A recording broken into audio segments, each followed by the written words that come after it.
एकेकाळी शिवसेनेच्या दसरा मेळाव्यात विचारांचं सोनं लुटलं जायचं, पण काल आम्ही त्या ठिकाणी केवळ गरळ ओकताना सन्माननीय मुख्यमंत्र्यांना बघितलं. खरं म्हणजे सत्तेमध्ये असल्यामुळे त्यांना या गोष्टीचं कदाचित विस्मरण झालं की जनतेनं भारतीय जनता पक्षाला नाकारलं नाही, जनतेनं काँग्रेस राष्ट्रवादीला नाकारलं आणि शिवसेनेला वर पास केलं. आम्ही जेवढ्या जागा लढलो त्यापैकी जवळपास 70% जागा भारतीय जनता पार्टी जिंकली, शिवसेना 45% जागा जिंकली. त्यामुळे तुम्ही जनतेच्या मतांशी बेईमानी करून सत्तेवर आला. तुम्ही ज्या आविर्भावात सांगताय की जनतेने तुम्हाला नाकारलं, भाजपला नाकारलं, नव्हे, जनतेने काँग्रेस राष्ट्रवादीला नाकारलं आणि तुम्हाला वरपास केलं. आणि त्यामुळे हे बेईमानीनं तयार झालेलं सरकार आहे. आणि मला तर असं वाटतं की आता तरी माननीय उद्धवजींनी भाबडेपणाचा मुखवटा उतरवला पाहिजे आणि मान्य केलं पाहिजे की मुख्यमंत्री बनण्याची त्यांची महत्वाकांक्षा होती आणि ती त्यांनी पूर्ण केली. राजकारणात महत्वाकांक्षा असणं हे चुकीचं नाही आहे, पण ती लपवून त्याच्या पाठीमागे तत्वज्ञान उभं करणं हे मात्र चुकीचं आहे. आणि सगळ्यात महत्वाचं असं आहे की समजा दिलेला शब्दच पूर्ण करायचा होता तर शिवसैनिकाला मुख्यमंत्री करता आलं असतं. दिवाकर रावते साहेब होते, सुभाष देसाई साहेब होते, एकनाथ शिंदेजी होते. खरं म्हणजे इतिहासात आपण डोकवल्यानंतर लक्षात येतं की जर मुख्यमंत्री व्हायचं नव्हतं तर राणेंना पक्षातनं का बाहेर जावं लागलं? राणेंना काही पक्षप्रमुख व्हायचं नव्हतं, राज ठाकरेंना पक्षातनं बाहेर का जावं लागलं?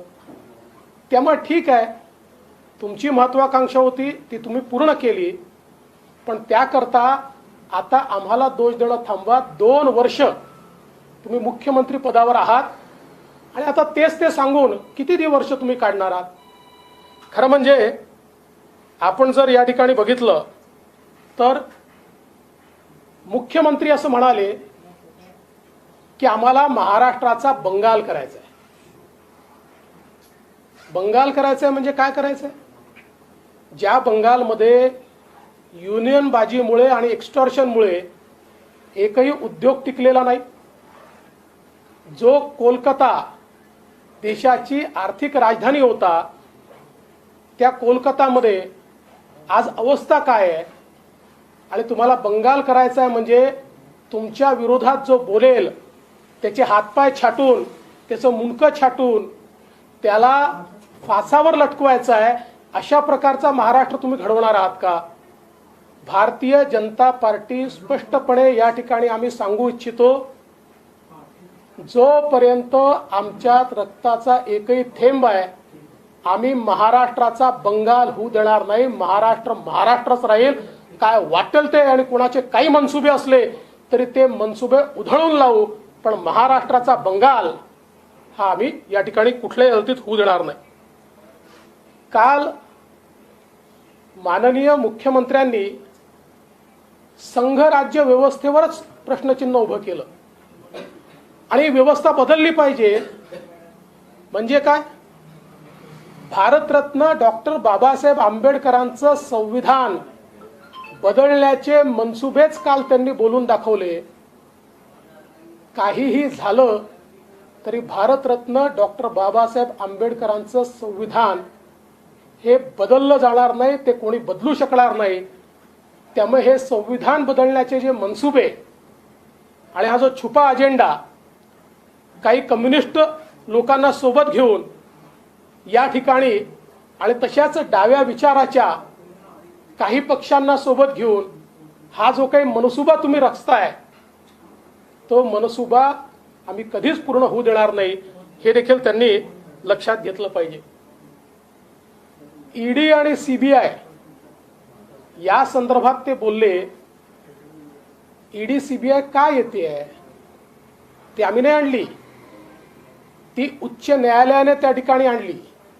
आणि याचं कारण काय आहे तर माननीय उद्धवजी, ज्या सरकारचं नेतृत्व तुम्ही करता आहात ते महाराष्ट्राच्या इतिहासातलं सगळ्यात भ्रष्ट सरकार आहे.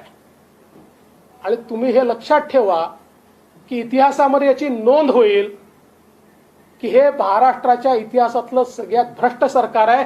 या सरकारचा एकच अजेंडा आहे, तो म्हणजे एक्स्टॉर्शन. शेतकऱ्याला मदत करायची तर या सरकारजवळ पैसे नसतात, बांधावर जाऊन आश्वासनं द्यायची आणि त्यानंतर सपशेल पाठ दाखवायची. या ठिकाणी शेतकऱ्यांना संपूर्ण कर्जमुक्त करतो म्हणून सांगायचं आणि त्यानंतर पाठ दाखवायची आणि केवळ कारणं सांगायची.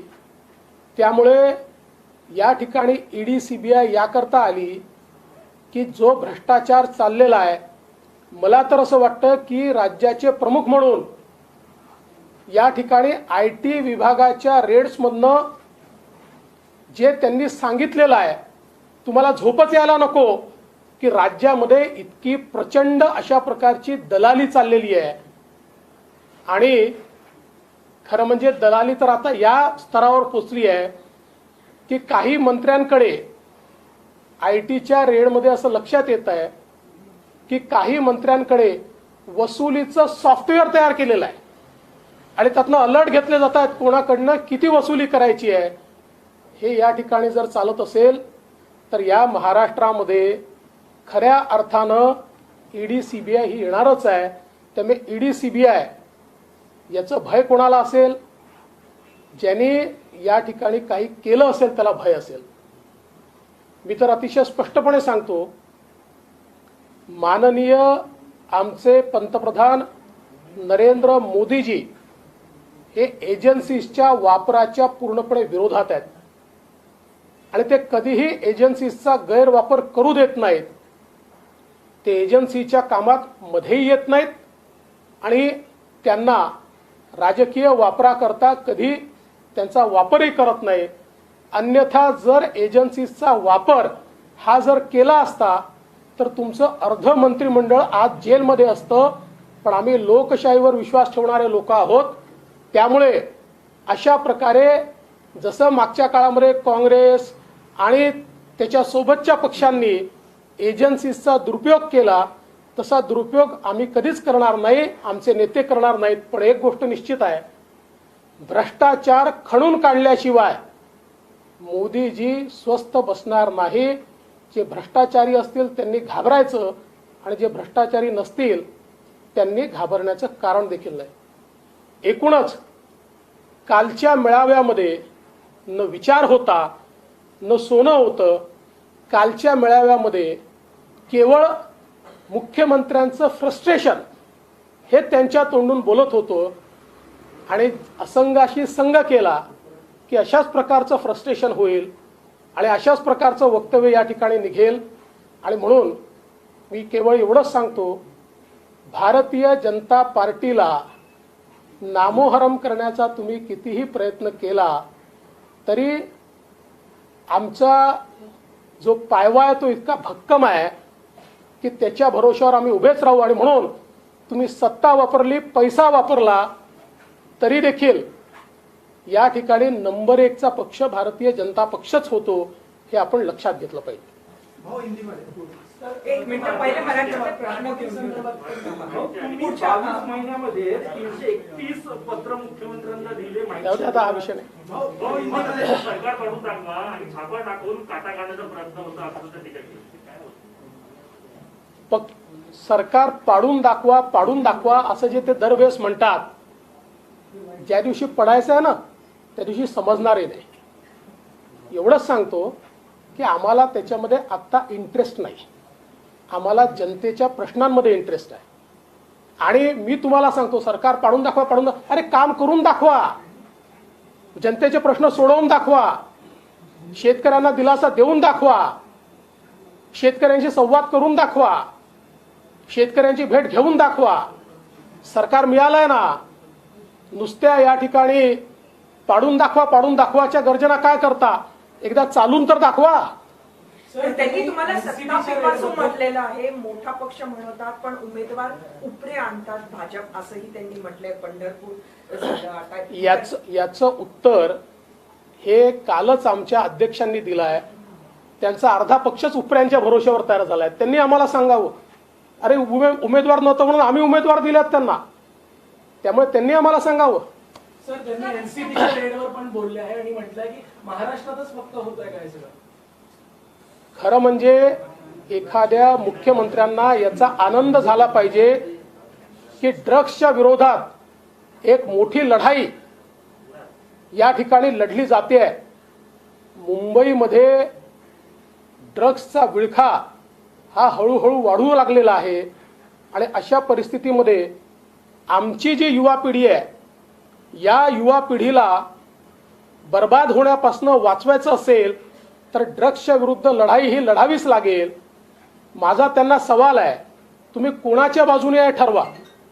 ड्रग्स सप्लाय करणाऱ्याच्या बाजूला, ड्रग्स वापरणाऱ्याच्या बाजूला, की ड्रग्सच्या विरोधात कारवाई करणाऱ्यांच्या बाजूला. आज कल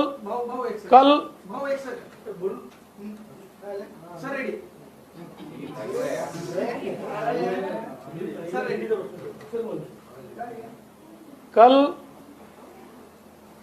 जिस प्रकार से शिवसेना ने दशहरे के आयोजन में मुख्यमंत्री उद्धव ठाकरे जी ने केवल और केवल कीचड़ उछालने की कोशिश की है, इससे उनका फ्रस्ट्रेशन ये बिल्कुल नजर आता है. मैं उनको याद दिलाना चाहता हूं, अगर वो भूल गए तो जनता ने भारतीय जनता पार्टी को नहीं नकारा, जनता ने कांग्रेस एनसीपी को नकारा और शिवसेना को केवल पासिंग मार्क्स दिए. भारतीय जनता पार्टी अपनी जितनी सीटें हैं उनमें से तकरीबन 70% सीटों पर विजयी हुई. शिवसेना मात्र 45% सीटों पर विजयी हुई और बाकी पार्टियां ये फेल हुई. लेकिन जनता के साथ बेईमानी करके आपने ये सरकार तैयार की और इसलिए ये सरकार बेईमानी से तैयार हुई सरकार है. और मैं उनको सवाल पूछना चाहता हूं, अब 2 साल हो गए, आप कितने दिन ये कहते रहोगे कि मैं तो मुख्यमंत्री बनना नहीं चाहता था. अब मुखौटा उतार दीजिए और मान्य कर लीजिए, आपकी महत्वाकांक्षा मुख्यमंत्री बनने की थी, वो आपने पूरी की. राजनीति में महत्वाकांक्षा पूरा करना कोई बुरी बात नहीं होती, लेकिन उसके पीछे झूठा तत्वज्ञान खड़ा करना ये बात गलत होती है. अगर आप मुख्यमंत्री नहीं बनना चाहते थे और आप शिवसैनिक को मुख्यमंत्री बनाना चाहते थे तो आपके पास रावते जी थे, देसाई जी थे, शिंदे जी थे, आपने उनको क्यों नहीं बनाया. अगर आप मुख्यमंत्री नहीं बनना चाहते थे तो राणे जी को पार्टी से बाहर क्यों जाना पड़ा. राणे जी तो पार्टी के ऊपर कोई कब्जा नहीं मांगते थे, वो तो मुख्यमंत्री पद मांगते थे. राज ठाकरे को क्यों बाहर जाना पड़ा. इसलिए मुझे ये लगता है कि ये सारी बातें अब बोलना बंद कर देना चाहिए. आज जिस प्रकार से उनका वक्तव्य सामने आया कि महाराष्ट्र को वो बंगाल बनाना चाहते, मतलब क्या करना चाहते. अब महाराष्ट्र में राजनीतिक हत्याएं करना चाहते. अब सरकार के खिलाफ बोलने वालों को सूली पर लटकाना चाहते, उनके हाथ पैर तोड़ना चाहते. जब तक भारतीय जनता पार्टी जिंदा है तब तक चाहे जो हो जाए महाराष्ट्र को बंगाल नहीं बनने देंगे. महाराष्ट्र महाराष्ट्र रहेगा और इसको कोई भी बंगाल नहीं बना पाएगा. जिस प्रकार से उन्होंने संघ राज्य व्यवस्था के ऊपर बात कही, बिल्कुल साफ नजर आ रहा था कि डॉक्टर बाबा साहेब आंबेडकर जी के संविधान को बदलने का मानस उनके माध्यम से झलक रहा था. और यह संविधान कोई बदल नहीं सकता और हम उनको बदलने भी नहीं देंगे, ये चेतावनी मैं उनको देता हूं. ईडी और सीबीआई की बात उन्होंने कही है. ईडी और सीबीआई इसलिए आई क्योंकि आपके लोगों ने चोरी की, भ्रष्टाचार किया, जनता को लूटा और ये देश के न्यायालय ने लाई हुई है। कि सीबीआई की इंक्वायरी सरकार ने नहीं की, देश के न्यायालय ने की हुई इंक्वायरी है। एक बात मैं निश्चित रूप से कहना चाहता हूं कि महाराष्ट्र के मुखिया के रूप में उनको तो इस बात पर विचार करना चाहिए और चिंता करनी चाहिए कि आईटी की रेड्स में जिस प्रकार की दलाली महाराष्ट्र में मिली है, शायद महाराष्ट्र के इतिहास के सबसे भ्रष्ट सरकार के मुखिया के रूप में उनका नाम दर्ज होगा। इतना भ्रष्टाचार इससे पहले महाराष्ट्र में कभी भी नहीं देखा गया और ये सीबीआई रेड से सामने आ रहा है। और इसके ऊपर चिंता करने की जगह आप किसको बचाना चाहते हो? एनसीबी के बारे में जब वो बोलते हैं और ड्रग्स के ऊपर बोलते हैं तो मैं सवाल पूछना चाहता हूं, आज ड्रग्स एक ऐसा कैंसर है जो हमारे युवाओं को एक प्रकार से ग्रसित कर रहा है। आप ड्रग्स बेचने वालों के साइड से हो, ड्रग्स कंज्यूम करने वाले साइड से हो, या ड्रग्स को जो लोग नष्ट करना चाहते उसके साइड से हो, इसका फैसला एक बार वो कर ले। मैं उनको इतना ही कहना चाहता हूं, हमारे प्रधानमंत्री जी और हमारी केंद्र की सरकार कभी भी एजेंसीज का दुरुपयोग नहीं करती। एजेंसीज का दुरुपयोग इससे पहले होता था। प्रधानमंत्री जी कभी भी इसका दुरुपयोग नहीं होने देते।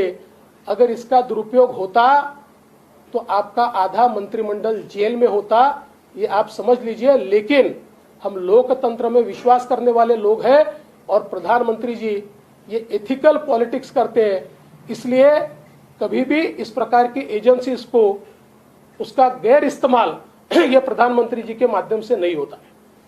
पंकजा मुंडेंचा